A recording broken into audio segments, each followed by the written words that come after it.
Reactions Matter by David W. Searcy, Jr. Please like, subscribe, comment, and share the video. Thanks for watching. Enjoy the content. What's up, ladies and gentlemen? Welcome back to the channel. I hope you're having another great, marvelous, beautiful day. We're going to expand on the last video that we were watching with the story of you. Now this one's called an instant spiritual awakening. I can read. I promise you I can read. Okay. What are we doing? Push and play. Here we go. An instant spiritual awakening. This is a short story, there again, by Teos. Not sure what that means, but here we go. John was a middle-aged man living in a small town. Every day, he woke up early, ate breakfast alone, and went to work at the factory. His life was the same each day. But deep inside, John felt like something was missing. He couldn't shake the feeling that there... Does this sound familiar? Does this sound like us? You? Does this sound like you? ...was a hole in his heart. John had a son named Michael. Michael was grown up and lived in the city. He visited his father once a month. They would sit on the porch and talk about work, the weather, and the news. But they never talked about how they really felt.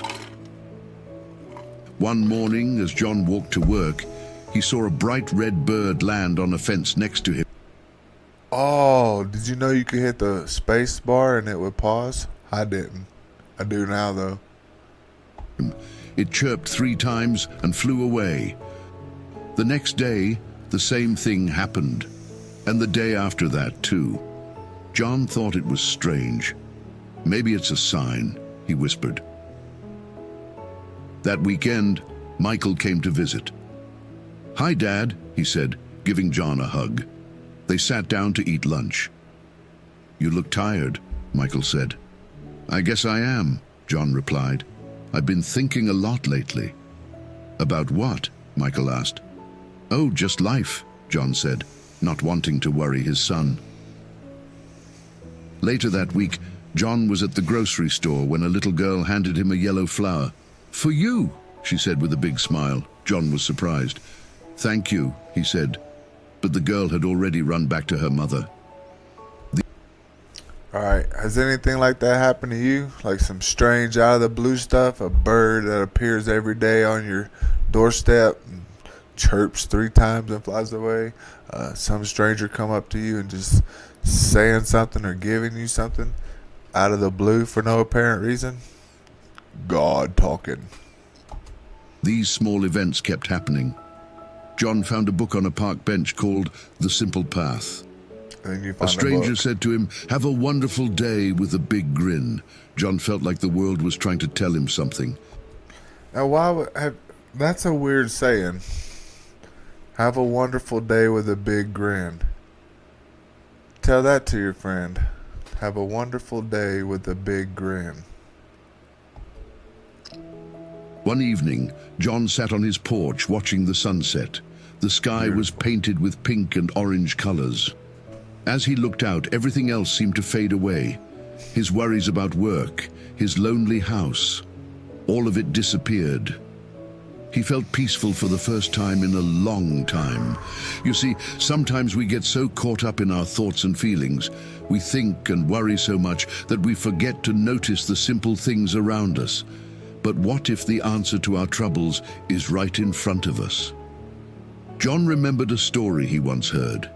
It was about standing in a forest, feeling the soft ground under your feet, looking up at the tall trees. For a moment, you feel like you're part of the forest. You're not just someone standing in it, you belong there. This feeling is called oneness. It's when you feel connected to everything around you. Our minds like to make things complicated. We think we have to work hard to find happiness or peace. But maybe it's not about working harder. Maybe it's about noticing the simple things. The next time Michael visited, he noticed a change in his father. "You seem different, Dad," he said. John smiled softly. "I've been trying to enjoy the little things," he said, "like the sunset or the sound of the birds." Michael looked puzzled. "Does that help?"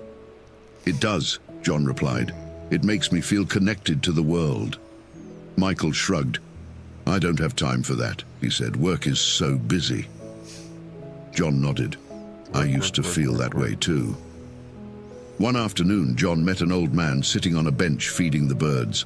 The old man smiled and said, "Beautiful day, isn't it?" John nodded and sat down next to him. "It sure is." The old man said, "Sometimes we look so hard for answers that we miss what's right in front of us." John felt like the old man could see into his heart. "I feel like I'm missing something," John admitted. "I don't know what it is." The old man chuckled softly. "Have you ever just watched a flower bloom?" he asked. "Not thinking about what kind of flower it is or how long it will last. Just watching it." John shook his head.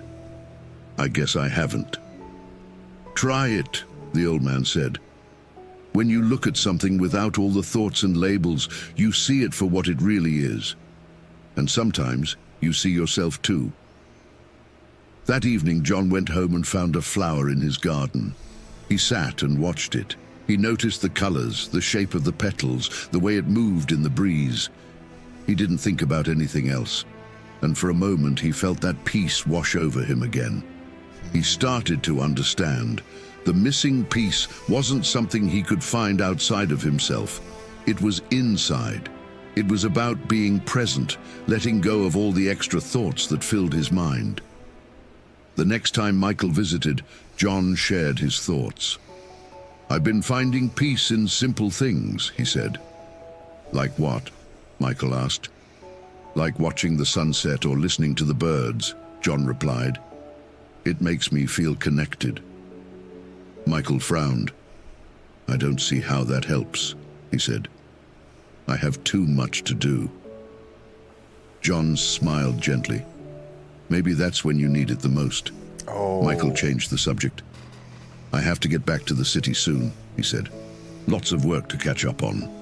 As the years went by, John continued to find joy in the simple things. He felt fulfilled and happy.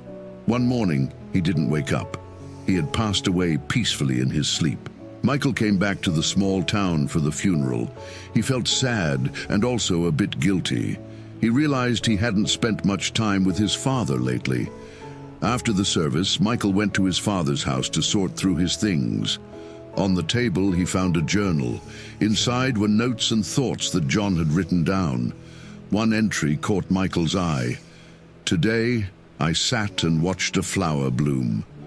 I felt connected to everything around me. The worries and fears faded away. I wish Michael could feel this peace." Michael felt tears in his eyes. He decided to try what his father had written about. He went out to the garden and found the same flower. He sat and watched it, just like his father had.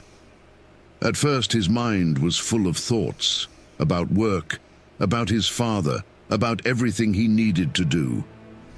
But slowly, he began to notice the colors of the flower, the way the petals opened, the gentle sway in the breeze.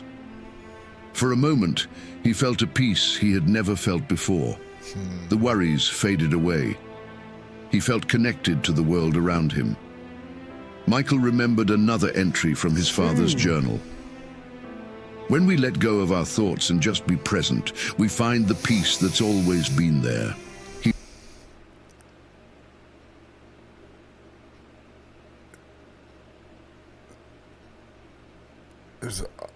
The peace has always been there? All you gotta do is quiet your mind. Everything starts with the mind. He realized that this was the secret his father had found. It wasn't something big or far away. It was in the simple act of being present, of noticing the world around him. Michael stayed in the small town a bit longer. He walked the paths his father had walked. He sat on the bench where his father had met the old man. He watched the sunsets that his father had loved. When he returned to the city, Michael was different. He still worked hard, but he took time each day to be present. He watched the sunrise in the morning. He listened to the birds outside his window. He found peace in the simple things. One day, a co-worker asked him, "You seem happier lately. What's changed?" Michael smiled. "I learned to notice the little things," he said, "to be present in the moment." The co-worker looked confused. "That's it?" "Yes," Michael replied. "It's simple, but it makes a big difference." He remembered his father's gentle smile and the wisdom he had shared. Michael felt grateful. Even though his father was gone, his lessons lived on. Sometimes we think we need to do big things to find happiness. We think we need to change who we are or find something new. But often, happiness is in the simple things. It's in being present and noticing the world around us. When you stop searching so hard and simply be, you might find that what you were looking for was there all along. And maybe, just maybe, you'll smile and laugh at how simple it all is. Michael did. It is so And his simple. life was all the richer so for it, simple. thanks to his father's simple but profound secret. If you like the video, you might also like this one. Oh my gosh.